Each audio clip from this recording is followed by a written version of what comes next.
Sir क्या homeopathic दवा लेने के बाद पहले सिम्टम्स हमेशा बढ़ते हैं फिर सबसाइड होते हैं? आपने मुझे लगता है चुन चुन के जहां जहां होम्योपैथी के ड्रॉबैक्स हैं वो आपने चुन के निकाले हुए हैं। सवाल ही वही होते हैं सर, सवाल वहीं से आ रहे हैं। एक्चुअल में क्या है, लोगों के माइंड में एक मिसकंसेप्शन है कि हर एक तरह की बीमारी में कहीं जो है वो सिम्टम्स पहले से बढ़ेंगे।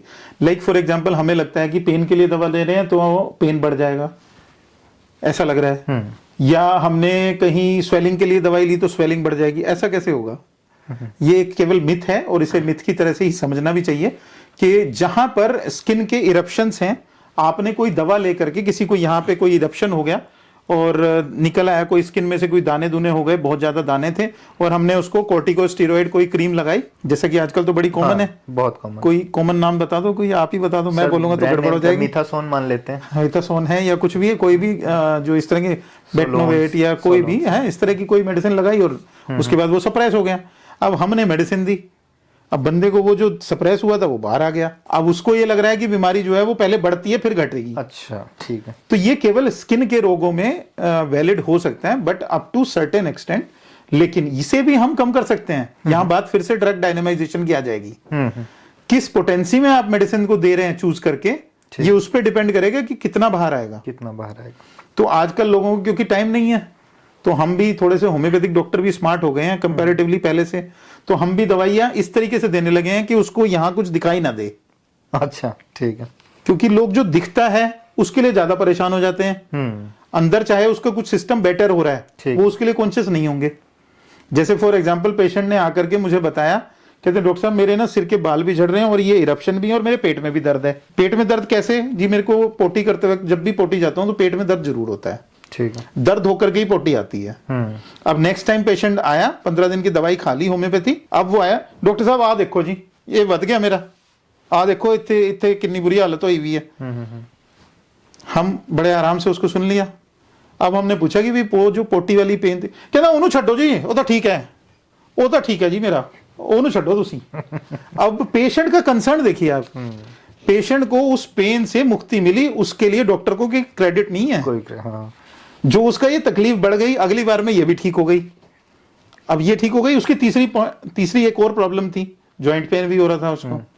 तो डॉक्टर साहब आ तो ठीक हो गया, डॉक्टर साहब ये तो ठीक है, ऐसा दसो तुसी आ उंगली च पीड़ बहुत बहुत रहती है।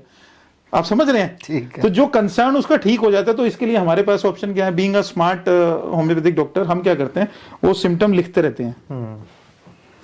तो जब अगली बार आता है तो हम उससे वो पुराना सिम्टम जरूर पूछते हैं जो ठीक हो गया होगा। ठीक है।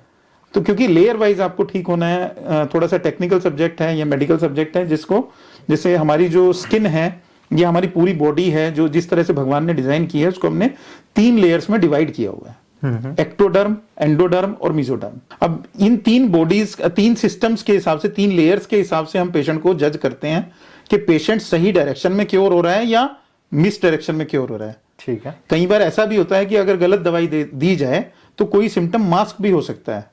ओके। हमने स्किन के लिए खाने की दवाई दी लेकिन ये दब गया, खत्म हो गया, ऐसा भी हो सकता है। बाद में किसी और दवाई को देने के बाद ये आगे भी आ सकता है। प्लस एक चीज मैं आपकी बात में और ऐड करना चाहूंगा कि लोग होम्योपैथी को लेकर के इस चीज में बड़े कॉन्शियस हैं कि मैं केमिस्ट से दवा ले आऊं, या प्रायोरिटी उनकी वही रहती है, फर्स्ट प्रायोरिटी भी। और ऐसा भी लोग फोन भी करते हैं, कहते हैं डॉक्टर साहब तुसी ना जी दवाई का ना दस दो, ਅਸੀਂ अपने उत्थों ले लांगे ਅੰਮ੍ਰਿਤਸਰ ਤੋਂ, या ਅਸੀਂ ਜਲੰਧਰ ਤੋਂ ਲੈ ਲਾਂਗੇ, ਜਿਵੇਂ ਫਗਵਾੜੇ ਤੋਂ बोल रहे हैं, ਸਾਡੇ ਤਾਂ ਸਾਹਮਣੇ ਹੀ ਹੈਗਾ केमिस्ट शॉप, ਉੱਥੋਂ ले लांगे।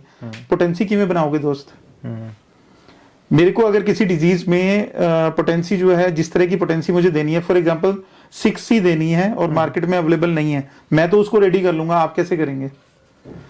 होम्योपैथी में मेडिसिन के सिलेक्शन के बाद जो सबसे इंपॉर्टेंट चीज है, that is the selection of potency. Sir viewers की अंडरस्टैंडिंग के लिए पूछना चाहूंगा, potency means strength, potency means strength of that medicine. तो जो मेडिसिन में जैसे हम लोग बेलाडोना लेते हैं तो belladonna 6, belladonna 12, belladonna 30, belladonna 200, 1M, 10M ऐसे आती हैं। बट किस टाइम पे कौन सी पोटेंसी देनी है ये तो डॉक्टर ही डिसाइड करेगा। जो 10 साल की स्टडी है वो इसी बात की है। कई बार लोगों को लगता है कि दवाइयों के नाम बताने से हम ठीक हो जाएंगे। ठीक है। तो मैं कई बार लोगों को बोल देता हूं कि भाई डॉक्टर का बोर्ड देखने से तो आप ठीक नहीं होगे ना, ऐसे ही दवाइयों का नाम देखने से या दवाइयों के नाम से आपने दवाई ले ली बट आपको पोटेंसी नहीं पता। तो केमिस्ट भी आजकल क्या करते हैं, वो 1M तो है नहीं अपने को, 200 ही दे दे। अब मैंने 1M लिख दी, पेशेंट को केमिस्ट ने समझा दिया कि 200 भी चल जाएगी, ले लो तुसी, आराम उसको नहीं हुआ, अब गलती किसकी है? डॉक्टर की। निकलेगी तो डॉक्टर की, जबकि एक्चुअल में तो केमिस्ट की थी। हाँ वही। है ना?